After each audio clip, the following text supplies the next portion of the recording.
Hello everyone, welcome to our YouTube channel. आज आपण पाहणार आहोत वर्ग 12वा विषय इंग्रजी क्वेश्चन बँकमधील पोएट्री सेक्शन, त्यावर आधारित ॲक्टिव्हिटीज यांची उत्तरं आपण या व्हिडिओमध्ये सोडवणार आहोत.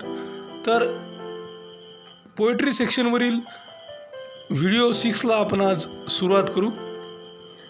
Question 3A, read the given extract and complete the activities given below.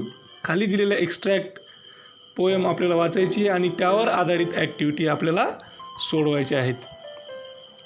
Wien I had money O I knew no joy till I went poor. For many a false man as a friend came knocking all day at my door. Then felt I like a child that holds a trumpet that he must not blow. Because a man is dead, I dared not speak to let this false world know. Much have I thought of life and seen how poor men's hearts are ever light, and how their wives do hum like bees about their work from morn till night. So when I hear these poor ones laugh and see the rich ones coldly frown, poor men think I need not go up so much as rich men should come down. When I had money, oh, my many friends proved all untrue. But now I have no money, oh, my friends are real, though very few. आता यावर आधारित activities पाहूया. Activity A1 आहे, complete the web. खाली दिलेली web diagram आपल्याला पूर्ण करायची आहे. वेब डायग्रामच्या सेंटर पॉईंटला आहे पुअर मेन्स क्वालिटीज, की गरीब माणसाच्या कोणकोणत्या क्वालिटीज या कवितेमध्ये वर्णन करण्यात आलेले आहेत. तर ते आहे लाईट हार्टेड, त्यानंतर ट्रू, त्यानंतर हॅप्पी आणि कंटेंटेड. अशा 4 क्वालिटीज आपल्याला या 4 गोलमध्ये लिहायच्या आहेत. Activity A2, complete the sentence. खाली दिलेलं वाक्य पूर्ण करा आणि वाक्य आहे the poet wanted to become poor because, की कवीला गरीब व्हावंसं वाटते, गरीब व्हावंसं वाटलं कारण, त्यामागचं कारण आपण लिहू. The poet wanted to become poor because he wanted to enjoy true happiness. Second sentence, the poet doesn't want to speak to this fake world. या खोट्या जगासोबत कवीला बोलण्याची इच्छा नाही, बोलावंसं वाटत नाही. बिकॉज काय कारण आहे? The poet doesn't want to speak this fake world because as they are untrue ते वोंट अंडरस्टँड पोएट्स फिलिंग्स. त्यानंतर activity A3, can we live without money. आपण पैशाशिवाय जगू शकतो का? Write your views about this statement.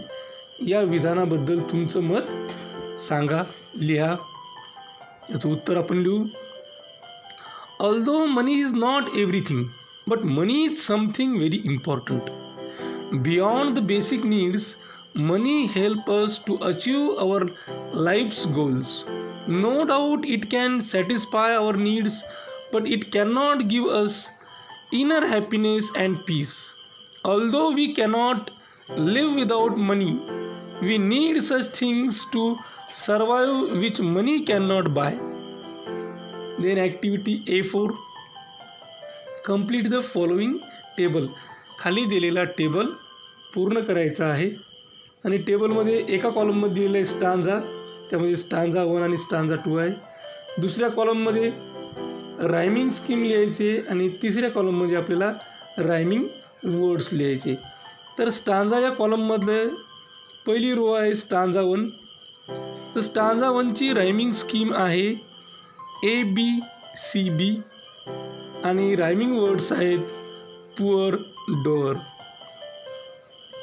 त्यानंतर stanza 2 जे आहे तर त्याची रायमिंग स्कीम आहे ABCB आणि रायमिंग वर्ड्स आहेत ब्लो, नो. नंतर activity A5, compose 4 lines on friendship, की फ्रेंडशिपवर 4 ओळी कंपोज आपल्याला करायच्या आहेत. तर त्या आपण लिहू. A friend is pleased to see you. Friendship is based on care. A friend won't leave you high and dry. A true friend is always there. यानंतर बोलूया question 3B. Appreciation. Read the given extract and write the appreciation of the given poem based on the following aspects. की खाली दिलेले extract poem वाचायची आहे आणि त्यावरचं appreciation आपल्याला लिहायचं आहे. त्यासाठी आपल्याला काही पॉईंट देण्यात आलेले आहेत आणि ते पॉईंट आहेत: फॉर्म ऑफ द पोएम, कवितेचा प्रकार; थीम, कवितेची मध्यवर्ती कल्पना; अँड इट्स सिग्निफिकन्स, आणि त्याचं महत्त्व; poetic style, language features, poetic devices, कवितेमध्ये वापरण्यात आलेली भाषाशैली, कवितेची शैली, कवितेची भाषा, भाषेची वैशिष्ट्ये, कवितेमध्ये वापरण्यात आलेले अलंकार; inspirational message, values, morals reflected, या कवितेमध्ये मधून येणारा एखादा प्रेरणादायी संदेश किंवा एकापेक्षा जास्त असणारे प्रेरणादायी संदेश; व्हॅल्यूज असतील, मूल्य असतील; मोरल्स रिफ्लेक्टेड, या कवितेमधून बाहेर पडणारे, परावर्तित होणारे मॉरल्स, नैतिक मूल्य, तेही आपल्याला पाहिजेत. Your opinion and critical evaluation of the poem, या कवितेबद्दल असलेलं तुमचं मत आणि त्याचबरोबर या कवितेचं समीक्षात्मक मूल्यमापन आपल्याला लिहायचं आहे. तर त्या अगोदर आपण कविता वाचून घेऊयात.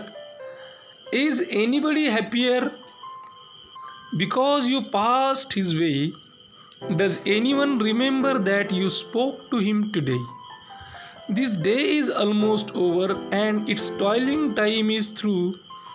Is there anyone to utter now a kindly word of you? Did you give a cheerful greeting to the friend who come along, or a churlish sort of howdy and then vanish in the throng? Were you selfish, pure and simple as you rushed along the way, or is someone mighty grateful for a deed you did today? Can you say tonight in parting with the day that's sleeping fast, that you helped a single brother of the man that you passed? Is a single heart rejoicing over what you did or said? Does a man whose hopes were fading now with courage look ahead? Did you waste the day or lose it? Was it well or sorely spent? Did you leave a trail of kindness or a scar of discontent?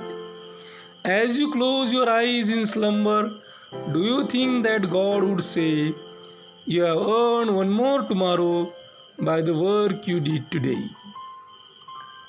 आता याचं appreciation आपण लिहू. Have you earned your tomorrow? This is simple and optimistic poem written by American writer of British origin Edgar Guest. The poet has made use of rhetorical questions to inspire and convey his ideas. This is a unique and innovative style used by the poet. The title of the poem arouses interest. Reference of common day-to-day activities instantly creates a connection with this poem. Poetic devices like alliteration, synecdoche, and interrogation are used. The rhyme scheme of the poem is AABB. The theme of the poem is that whatever good deeds we do today will definitely earn us our tomorrow. The poem makes the readers to think sensitively, ponder about their daily activities. The message of the poem is that we earn a bright future because of the good and kind actions that we do every day. We should be kind to everybody, always and everywhere. I like the poem as it contributes in improving the lives of others. It teaches compassion and kindness. The poet genuinely urges people to make others' lives better. It is truly an inspirational poem. We must make each day of our life meaningful. आता या ठिकाणी आपण question 3A आणि 3B complete केलं. अशाच प्रकारचे नवनवीन video पाहण्यासाठी या चॅनलला सबस्क्राईब करा. आमच्या चॅनलचे सर्वच विषयांचे सर्वच व्हिडिओज तुमच्यापर्यंत ताबडतोब पोहोचण्यासाठी बेल आयकॉन बटनला क्लिक करा. हा व्हिडिओ तुम्हाला आवडला असेल तर लाईक करा. तुमच्या मित्रमैत्रिणींमध्ये गरजू विद्यार्थ्यांमध्ये जास्तीत जास्त प्रमाणात शेअर करा. काही अडचण असेल, काही सजेशन असेल, काही इन्फॉर्मेशन असेल किंवा रिप्लाय द्यायचा असेल तर कमेंट बॉक्समध्ये कमेंट करा. हा व्हिडिओ अत्यंत काळजीपूर्वक आणि सर्वात महत्त्वाची गोष्ट टिल द एंड शेवटपर्यंत पाहिल्याबद्दल तुम्हा सर्वांचे मनापासून आभार. थँक्यू. Thanks a lot.